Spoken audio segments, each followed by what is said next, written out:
This is Storm Track 12.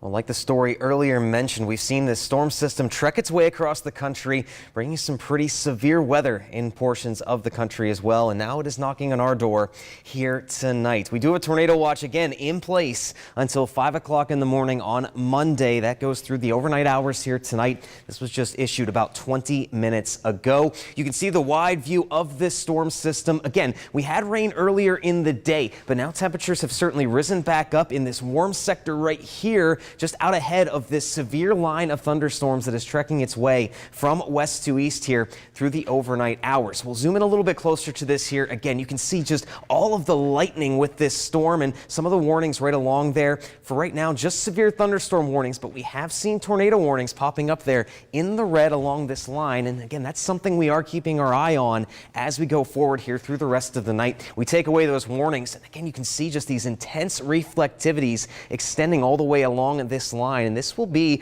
the main severe weather maker for us here tonight, mainly looking at gusty winds and heavy rain. But again, for the time being, things are rather quiet. Some rain off into the eastern part of the viewing area, but that line is slowly starting to approach into Bath and Addison now, and over the next few hours it will be making its approach here to the Twin Tiers and can be around for us here in the early overnight hours. Again, I talked about those temperatures have soared back up. We are back into the lower 60s. And again, all of this warm air pulling in ahead of those storms is part of the energy that those storms are getting, allowing them to stay so strong here thus far tonight. So again, these storms are slowly moving east, and we are mainly still expecting gusty winds and heavy rain, but as the tornado watch shows, we can't rule out an isolated tornado or two still being possible. Because of that heavy rain, we could see some poor drainage flooding as well, and that squall line is expected to arrive around 2 in the morning, passing out of the viewing area finally by about 4. And we can see that here on Future Track moving forward. There's some of those showers that will be around as we get closer to midnight.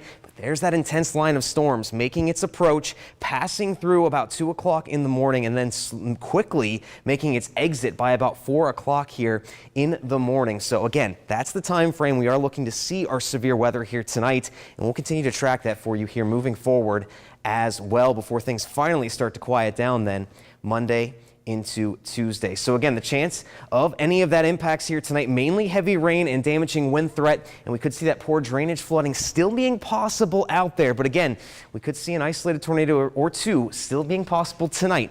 So again, we'll keep an eye on that moving forward here as we go into the early morning hours. And checking out your 7-day forecast, then we do stay unsettled, but we do stay warm again going into next week in the 60s. At least we get a peak of sunshine the next day, you know, after all of this rain and everything. At least we get a little bit of sun. Yeah, we'll catch a break there Monday into Tuesday, helping us out after this crazy night we have here. Awesome. And we'll keep you posted on 12 News at 11 later tonight. And after the break, more from Tiger Woods' historic win